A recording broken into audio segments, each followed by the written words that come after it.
You can't do a PE ratio on a company that's levered. You got to do EV to E ratio. Jesus Christ. Pharma is kind of weird. There's no long-term differentiators in pharma. Everyone has the same technology. Everyone has the same tools. Management team is largely the differentiator, but management teams change as well. So it's very hard to be a pharma stock picker for the long haul. Yeah, in the long term, I just explained to you thoroughly why it's very hard to pick pharma stocks for the long term. Because everybody has the same technology. The only difference in the companies is management. Management is homeostatic. So they're all sort of the same. Big pharma is just one lump. You can get in front of product launches and things like that and try to, get short disturbances in value, small disturbances in value. Somebody trades, let's say your house is maybe not your house. Let's say, Microsoft, what, 500 a share? Yeah, 507. And you see somebody buy and sell Microsoft for $100, but they only trade 10 shares. Is that going to change your opinion of the stock price? There's millions of shares being traded every day for 500. So if somebody trades shares for 100, it doesn't count. So just remove all this volume. Just cross it out in your head. And the chart becomes much clearer. That might be a real thing I said there. But yeah, don't go all in on anything. I mean, if you're going all in on something, you must not have a lot of money anyway. So, but it's not going to be the way you make any money either. Unless, if you're all in on a stock that you work for the company, that makes sense. You believe in the company. But if you're all in on some stock and you don't really know what it is, yeah, you're just gambling. You have your employment tied up with the company and you've got your whole investment life tied up with the company. On one hand, it's very risky. On the other hand, it's how you get rich. But I hear you. It all depends on your attitude. If you kind of don't care anyway, and it's just easier for you to just say, all right, well, we'll see what happens. Yeah, if you don't, once you work at a startup and you get startup stock for free, typically that's going to be the bulk of your wealth if you're a young person. Assuming the startup amounts to anything, it can definitely play out badly. That's for sure. Especially if you start putting your own, what I've seen is people make money from some career. Let's say they work at Amgen. They make $5 million, a nice executive, right? And then, and they quit, join a startup and invest in the startup, and the startup drops. That's the real scary thing. But, you reap what you sow. It's really up to you to decide what you want. Some people are risk averse. Some people are very risk tolerant. Depends on your age. I do think anytime you feel like whatever you're doing is gambling, you should stop. If you're getting excited, you're like getting a little rush, that's not good. You got to make your decisions slowly and soberly. Don't try to get excited or get your heart rate going. If you're chasing that feeling, you're really not investing. You're going to lose all your money. Yep, lots of doctors do lose all their money on biotech stocks. That is true. It's never been easy. It never will be easy. When we were shorting, when Cramer, when I say we, I was working as the most junior you could be. When I was working for Cramer, he was shorting .com stocks. He got the exact right time. Soros, Tiger, every other hedge fund who shorted lost a ton of money. Did Cramer get lucky? Or was Cramer good? Doesn't matter, right? He made the money. Then I worked at another hedge fund, Intrepid, that also made money that year. In fact, they made even more money than Cramer did. Lucky or good. And then there are people who said, I want to short it, but I'm going to sit on the sidelines. I don't want to get run over. Look at these stocks. They go up every day. Any news. Doesn't have to be good news. It goes up 30%. Can't short it. I got to wait. Well, it's not easy. Oh, that's funny, Spencer. Cramer had longs and shorts. That's right. If you still believe in your thesis and your thesis hasn't been misproven, the price of the security is not that relevant, really. If you bought the New York Yankees, okay, let's say you bought the New York Yankees for $5 billion. and then you took offers as a team owner, okay, you're the team owner of the Yankees now, and Bill Gates comes to you and says, I'll buy the Yankees for $6 billion. What do you think? And you say, Bill, I appreciate it. I'm going to hold on to the Yankees. And then Druckenmiller next year shows up and says, hey man, I see you got the Yankees. I'll buy it for $4 billion. You say, nah, Druck, that's not a good price, and I like the Yankees. I'm going to hold on. And then the next year, Warren Buffett shows up and says, I'll buy the Yankees for $3 billion. I've never done baseball, but let me throw it a bit. $3 billion. What do you say? And a year goes by, and Jay-Z says, Yankees, I'll buy that. I'll buy it for $2 billion. And you say, no, $2 billion's too low, man. I'm not interested. Are you freaking out because the bids are going lower? Or are you confident that the asset you bought is worth what you think it's worth? If you're freaking out, then I don't know, maybe you shouldn't have bought it for $5 billion. Then you probably didn't understand it in the first place, and you're not confident enough. If the price shakes your confidence. The one thing I learned about big pharma M&A is they do not like risk. It is the weirdest thing in the world. They'll take all kinds of risk in development. They will not buy risk. And it is the strangest thing. Like, these people do not think like investors. They think of M&A as how to expand their strategic priorities, or like fulfill their strategic priorities. Shorting's part of a good investment program. It's just long short investing kind of blows up in manias. The longs don't go your way, and the shorts definitely go against you because the mania just takes over. So in this type of period for long short investing, you're just trying to survive. And market timing, which I don't even think is a real skill, but market timing is crucial.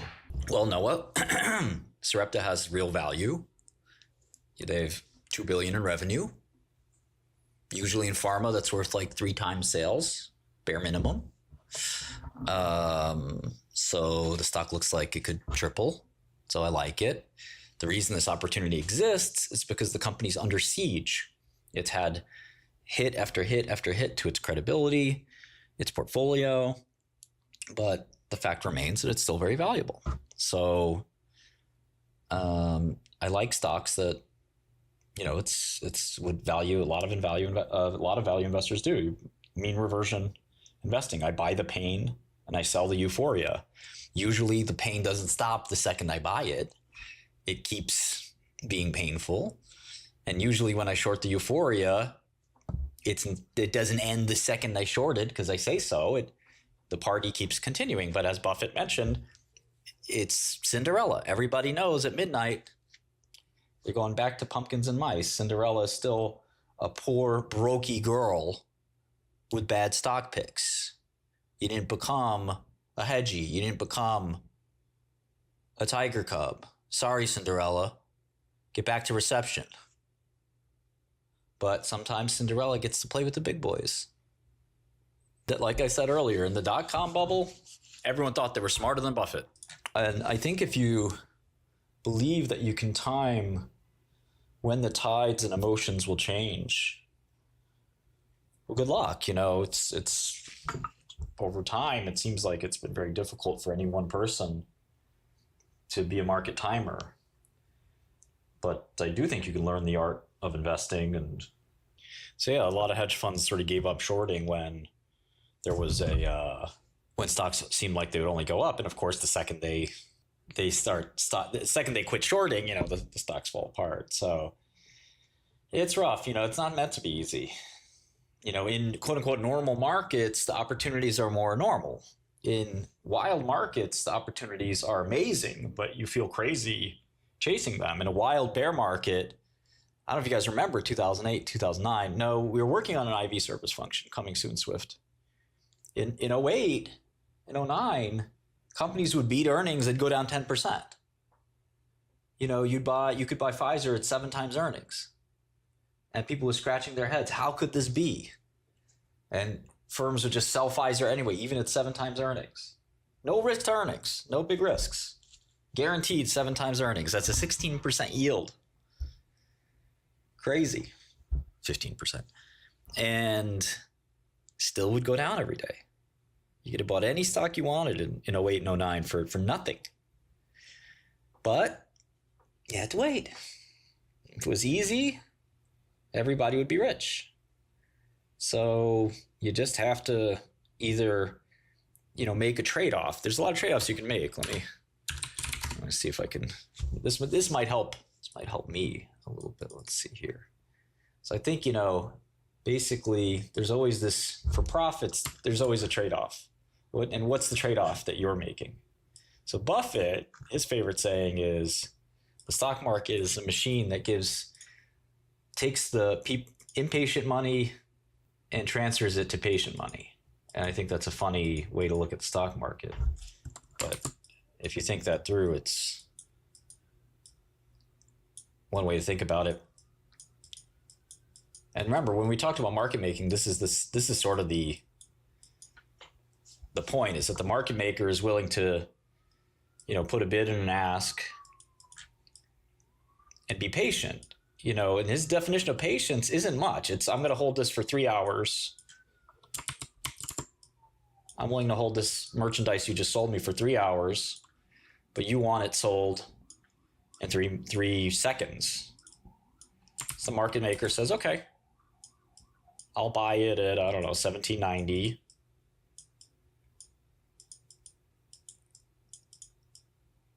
You probably could have sold it at $17.92 if you waited, but I'll buy it at $17.90 and I'll wait. And then, at some point that'll be that. I don't know. Probably downgrade or something.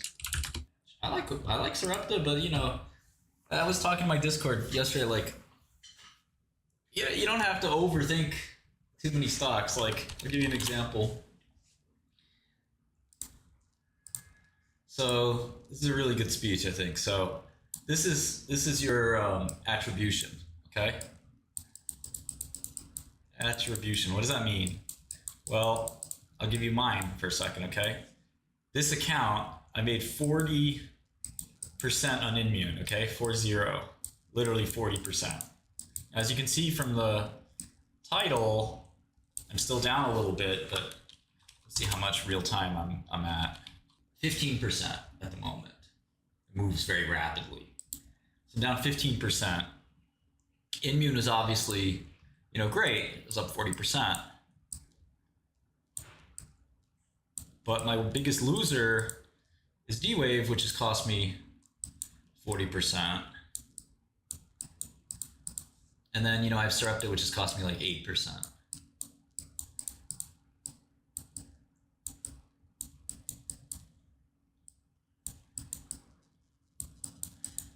And then I have other ones like, I don't know, IonQ is maybe 30% or something like that. I don't have the exact numbers on me. Then I had some big winners, like I had that weird 𝗏𝗏. I made a lot of money on 𝗏𝗏 somehow. I just timed that really well. So anyway, here's the point. You're gonna have good trades, hopefully due to skill. And hopefully your bad trades are due to either, they're going to be, hopefully they're just bad luck, which gets distributed, and your skill shines. You have more skill success than you have bad luck. But be clear, you will have bad luck, and you will have bad trades too. So you're going to have like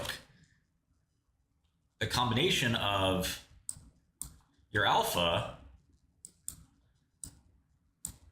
and, in your wins and losses, hopefully you have, I don't know, in a given year, at least on big trades, you have 5 big wins and 2 big losses. And this is good alpha, right?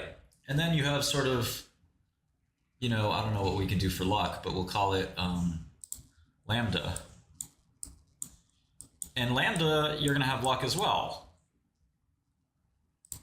And you might get stacked with L's. Just because of bad luck, not because of skill.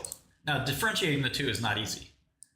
But you can say that something like Sarepta, look, this was a really unprecedented thing.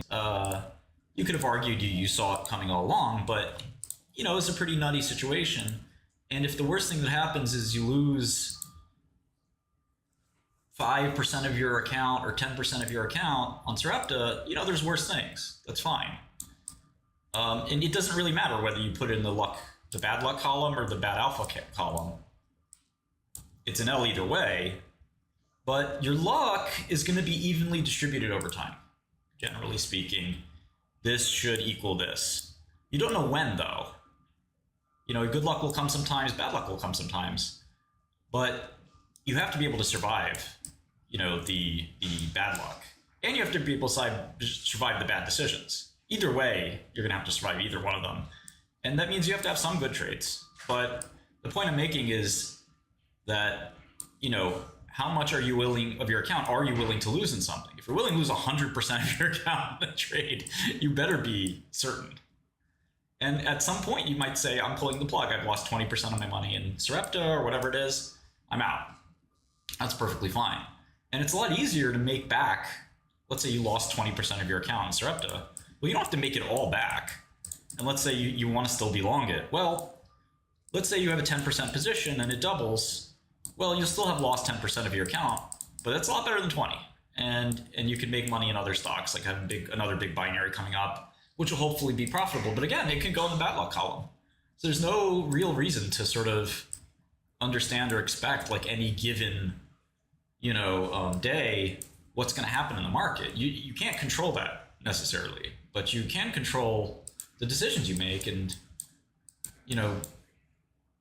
how much you're willing to lose in something. On a long, you can control that easily. And the question is, how unprecedented of a situation? And to me, what I've said was, well, it's hard for me to see a stock go from 10 billion market cap with a lot of revenue, a lot of approved drugs to a 1 billion market cap. That's exactly what happened with Sarepta. And if something's really unprecedented, I'm willing to take a big attribution hit. As you can see, the whole quantum thing is really unprecedented. I'd be up 70% this year if I never met quantum, right? I'd be up 140% if I went long quantum. But woulda, coulda, shoulda, the point is that, I went short these stocks and I kept shorting them because I felt it was, and I still believe, it's an unprecedented situation. Now, will I ever make money from quantum? Probably not. And here's the most important thing I'm about to tell you. That's okay. Why? Well, this distribution curve, everyone has one. Steve Cohen, Jim Simons, you, me. This distribution is going to exist for everyone.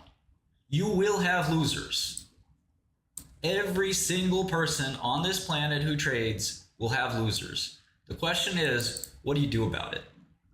Will these losers wipe you out? And will these gainers outweigh your losers? But you will have losers. There's no trader that doesn't have losers. And it's just a question of, am I willing to lose on a super unprecedented situation? Yes. The quantum computing rally is insane. It is very unprecedented. These are the most actively traded stocks day to day, right? That's weird. That's totally unprecedented. But what would be weird, what would be bad? So this is sort of like, no loss is good, but I'm okay having unprecedented being my losses. Why? Well, what if I went right now to the SPY 0-day 629 calls, or make it the 650 calls, or whatever it is? That's a coin flip. But if I put my whole account in that and I had a negative 99% attribution I guess that would be down here, on a random 0 DDE flip, well, that doesn't make any sense. That's not an unprecedented situation. That's just a gamble. So, if you're willing to lose money on truly unprecedented situations, Sarepta has taken hit after hit after hit, very weird and unlikely situation. You're willing to take, 8 to 10% loss on it or more, depending on your risk tolerance. But don't take a 90% loss on a SPY bet that you don't, you're just gambling on. That's not unprecedented. The SPY might go up 1% today, it might go down 1% today. There's no rhyme or reason. But, something like Kohl's, that's pretty unprecedented. It's a lot like GameStop. It's like a mini GameStop. But again, your position sizing and how much risk you take and how much attribution you're putting on the line? How much money are you putting on the line? That's the key question. Yeah, so I would just keep shorting calls until it goes back to 10. This is just a massive psyop, and this will bankrupt Wall Street bets out of quantum computing too. Poor guys. Well, anyway, those two trades just made me a ton of money. Thank you guys. Hopefully you made some money too. Ask yourself, am I taking unprecedented risk in this unprecedented situation? Or am I just taking unprecedented risk because I'm an idiot? Sometimes it's because you're an idiot. When I was a teenager, I was a precocious basketball player. I'd play all the black kids in Brooklyn, and I'd win, and they'd be like, whoa, this guy's like Larry Bird. Well, I looked at my career paths, and I said, you know what, I don't think I'm going to be Kobe Bryant. I don't think I'm going to be Shaquille O'Neal. I don't think I'm going to be one of those guys. And I have not grown an inch since that day. And I would have never made it to even a low college, basketball position. And I made the right choice by not applying NVIDIA to myself. I didn't say I'm going to be NVIDIA. Even though, yes, people have gone from even the neighborhood I lived in to the NBA. Stephon Marbury in particular. And, I could have been Stephon Marbury. Yeah, sure. And INQ could be NVIDIA. But the reality is you have to size it up realistically and ask yourself, is this something that's actually going to happen? And, INQ is a really special company, but the other three stocks are also really interesting. But today I'll pick on INQ because I've been picking on some of the other ones as well, like D-Wave, which is D-Wave and Quantum Computing Inc. are largely just, complete zeros. And it doesn't take half a brain to figure that out. I do think it takes half a brain to figure out that Rigetti and IonQ are zeros. And listening to the IonQ CEO explain that the quantum internet is going to be worth as much as Cisco, you just don't gain any speed up. You basically have this really slow tortoise. That's the quantum computer. Here's the hare. That's the NVIDIA. This is a rabbit. And the hare looks at the start line and he thinks that the course looks like this. It twists and twists for billions of turns to get to the finish line. And this goes on for infinity, and here's the finish line of the course. But the quantum turtle is much slower. Like I said, only 10,000 hertz.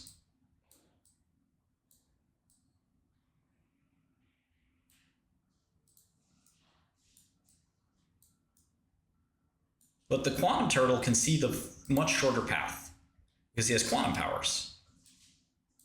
So he can do the race like this. Race is over. Even though he's much, much slower, he's going to do like really slow, 10,000 hertz. Whereas this guy's going to go as fast as he can, but he's going in circles. He doesn't have a good algorithm. He's going to just keep going in circles. He's much faster. He's got parallelization. He's got lots of cores, but he's just going to keep going in circles, and he's not going to find the answer for billions of years. But the hare knows how to do it right away. The tortoise knows how to do it right away. So it's a really incredible difference. But there's the only problem where you get the speed up is shorts. You don't get the speed up for Pharma. You don't get the speed up for any other algorithm that's like this. This miracle speed up is only when you need to divide a really big number in two. That's the only time you get the miracle tortoise beating the hare. One time, one place. You don't get it for AI, you don't get it for anything else. So you guys, I hear a lot of hopium and one day we'll have this or that, but you're failing to understand is that Shor's is a theoretical construct, right? He did Shor's on pen and paper. Peter Shor, 30 years ago, he sat down and said, if we had a machine that acted in like a quantum machine, this could happen. This miracle could happen. Nobody's come up with another algorithm. Most people think it ain't coming anytime soon. It would take such a leap of genius to exploit quantum features, quantum nature, to actually find another one of these, like traveling salesman. There's no complexity speed up with a quantum computer for traveling salesmen. It's not clear that you're going to do that any faster either. So it's not a matter of we haven't figured it out yet. It's a matter of doesn't exist.